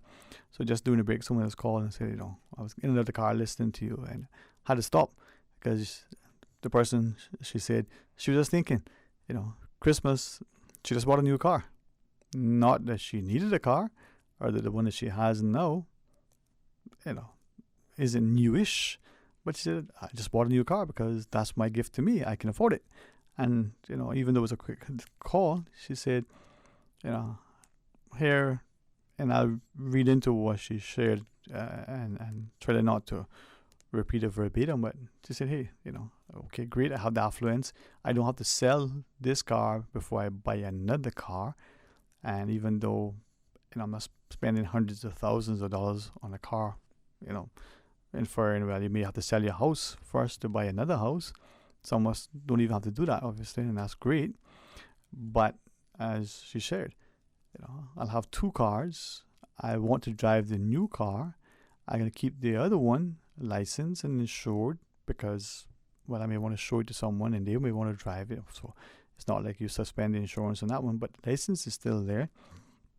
And here, two cars. Now, some of us may be in that position. Some of us may, as the gentleman prior reference, he's in the Cayman. He's looking at how many vehicles in his household and can quickly calculate and say, okay, there's 50,000, there's 10,000, there's $100,000 worth of vehicles right here parked in the driveway.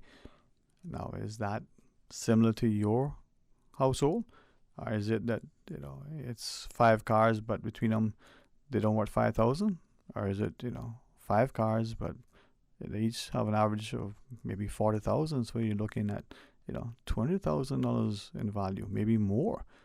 And something that I appreciate the lady that called quickly. She says, maybe she would not have a car, or she might, but she probably wouldn't use it as much if she knew that she could safely and reliably and conveniently, get to the places that she needed to go. And certainly, perhaps even sometimes may use the car to go to the place that she wanted.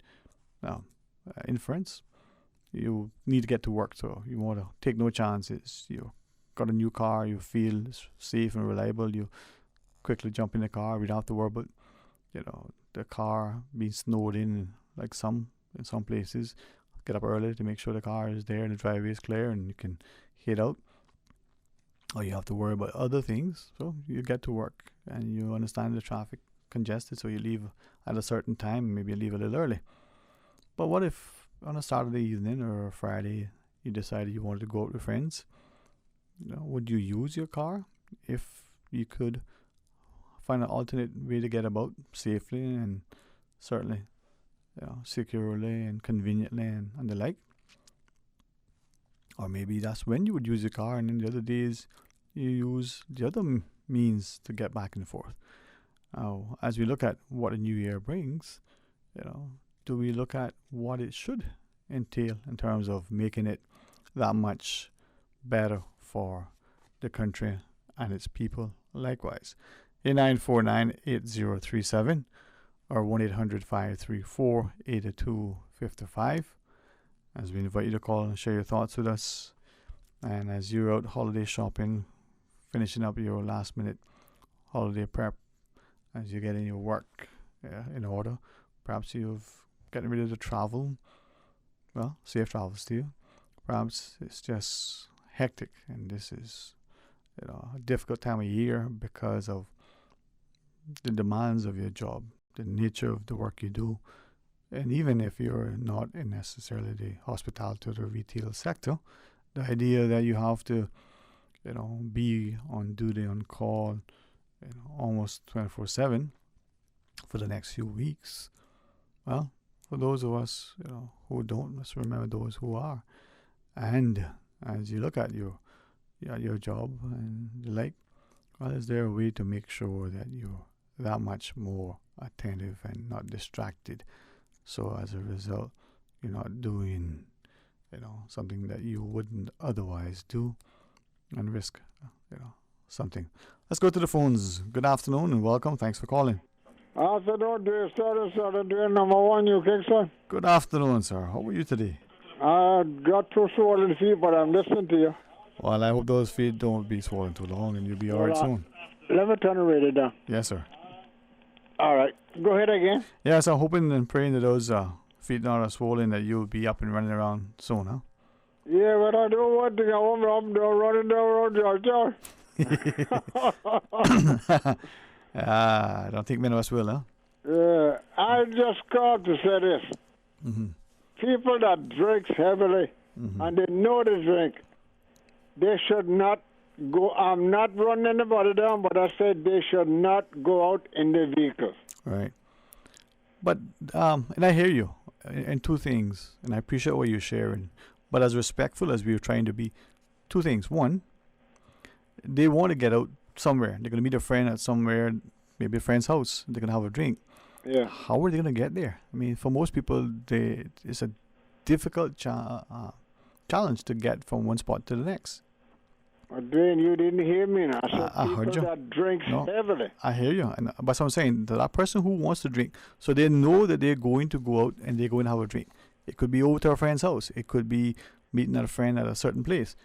But to get from where they are to that place, chances are to get there, they're going to end up driving to get there. If they want to get to the friend place and they know that they drink heavy, the friend should know something about them. Ask them to come pick them up. Come pick them up. All right. And I'm glad you shared that. And I wanted to get there because I'm thinking that as you shared, those that drink are going to be drinking. If we could just be maybe 2 seconds longer and take a little time to think about it and say, okay, I'm going to be sober getting there, but when I leave there, I'm probably going to have a few drinks. So how am I going to get back safely? Right, you got it. You hit it on the nail. There you go.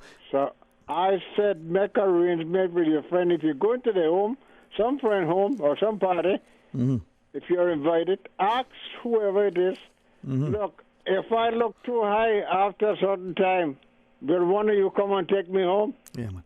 And the other thing too, right, and that's a great idea. The other thing too, though, is I think many of us are beginning to accept and acknowledge what the science and the physicians share with us, that alcoholism is a disease. So that person who's drink, that addiction is, it's not something they can control, right? So they start, and one is too much, but 100 is not enough, right? Yeah. Or whatever they say. So in our society, separate and apart with dealing with that issue of alcoholism, what do you think we can do to get to a point where, as a people, it's already in our mindset or ethos that we're not going to even, consider drinking and driving? So to your example, hey, going over to a friend's house, going to meet a friend somewhere, but going to be drinking now. Instead of driving there sober, how can we get there safely without driving? And a friend can come pick us up, but what else can we do? I mean, how can we get to that point where, as a people, that is our mindset? We don't drink and drive at all. If you're going to go to a friend, out with a friend or to a friend place, just make sure you keep yourself sober. That's what I want to say. Yeah, man. That is the best way I can tell you. Yeah. Keep yourself, put something in your head, because I know many people can go have 2 beers and go home. It's not everybody got to get drunk when they go sit down in the car to fall down across the wheel. Yeah, man.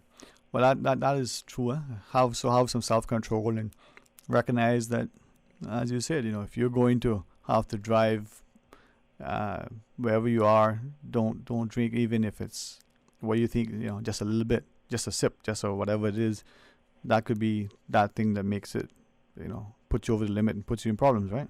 Yes, just sit down and have a beer or two and chat with your friends and think of when a certain time comes and say, look, man, I got to go. And that's it. When you left, even though you had 2 beers, you're not drunk. But for some people, 1 beer is too much. I mean, I know that. Yeah. I know that. Yeah. Just the taste of it. Yeah. I know that some people, all they got to taste it, that's it. Yeah. So But your friend should know you by now. Yeah, man. What's that song? If you don't know me by now, you won't know me again. All right. Maybe Susan can play that one for us. Hey, listen, I want to send out a special, in case I don't get the call back. Merry Christmas to all the staff of Radio Cayman. And I said, keep up your #1 work, every one of you. Thank you, sir. Thank you very much. Highest to the lowest, Keep your good works up. All right. Well, I appreciate that. And I think, Miss Norma hearing that now, she might decide to keep us around come next year. I just You know me done. If I didn't appreciate it, I would told you. I just tease you. No, thank you very much. And we really, really appreciate you and all of our listeners. Thank you so much, sir. Okay, you all have a good day and a good evening. You too, and sir. Be careful on the road. Thank you. You too. All right, bye. And as our caller shared, hopefully it's not about offending people. But let's take this final call. Good afternoon. You're on Talk Today. Good afternoon, Sterling. Afternoon, ma'am. How are you today? Good. I have the solution to your question just now. All right, perfect. Do not drink, period. Okay. Sterling, we got more liquor stores on this island and we got churches these days. And as long as we got those liquor stores and it's available, it's going to be a problem. And this purple ribbon? Purple ribbon, bless. Yeah.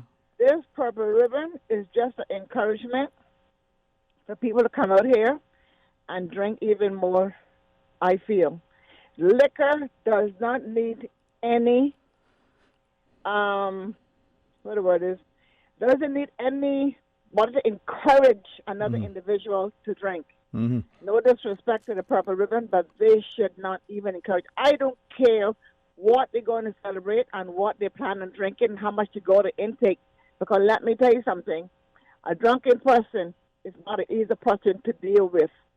And when you see family members die because of alcohol, cirrhosis of the liver, people should wake up and say there's other ways of celebrating the new year. They should be thankful that they are alive and go and worship their God. Right. That's what I need to do. Let me read this WhatsApp that just came through because it's in, I think, along the lines you're sharing. It says, with all this talk of drinking and driving, I was wondering, it is possible to enjoy oneself with drinking alcohol. So I guess the person saying, is it possible? Can you actually, And I think listening to you, maybe that is the answer. Don't drink at all. You can go and still have fun without engaging in it. And like the caller before, if you're going and knowing that you're going to be deliberately drinking, because that's what some do. Hey, be safe about it. Yep.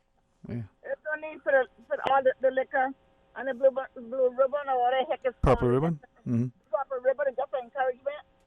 And these liquor stores, they need to be under control. Right. They're ridiculous. But Go ahead. The purple ribbon. No, I hear you. But the purple ribbon. I mean, it's. I can respect and appreciate the initiative, right? And as the listeners shared, it is possible to enjoy ourselves, without drinking alcohol, right? But for those who find that is what they want to do, and maybe it's just this time of year, they don't do it another time, right? But if the Purple Ribbon Pledge and the National Drug Council's initiative, if 2,000 people thereabouts are using that, that's 2,000 people that are driving, involved, sort of getting back and forth without having to worry about using a car. So that's 2,000 less. They go to sleep afterward. They're in their house. Stay home. Thank you, sweetheart. You have a great one. You too. Always appreciate it. And as the caller shared and as the WhatsApp listener message, certainly thank you. For some of us, we don't need necessarily any kind of drink or other drug of sorts to make us any more joyous. But for some of us, it's a sense of fellowship. A friend once shared that he found more fellowship on a bar stool than he found in the church pew.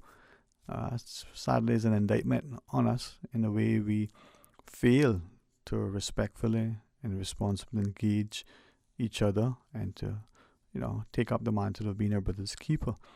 But if we could, on a personal level, make it our personal commitment that if we're going to be celebrating and it's going to involve some drug, whether it's alcohol or any of the other drugs that we choose, even or medication, that we're very conscious, especially this time of year, that we don't put ourselves, that it could compromise our sobriety, it could potentially cause us to, lose control of our mental faculties. It could interfere with our ability to judge and gauge distance and speed and time and all those things.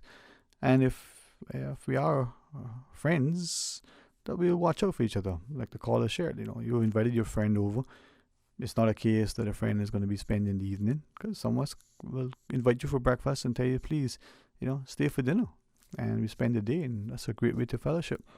But if the friend has to leave, maybe offer to drive them home or pick them up, so that there is no risk of the person, slipping out unattended.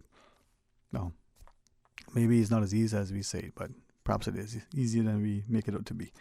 All right, join us again tomorrow for more Talk Today after the midday news and midday meditation. As you're out and about, be kind, considerate, cautious, careful on our roads. Please be absolutely mindful of what you do. Be a little more patient, and by all means, share the love and the joy. Enjoy the food and fun and festivity with the family and the friends. Until tomorrow, be blessed.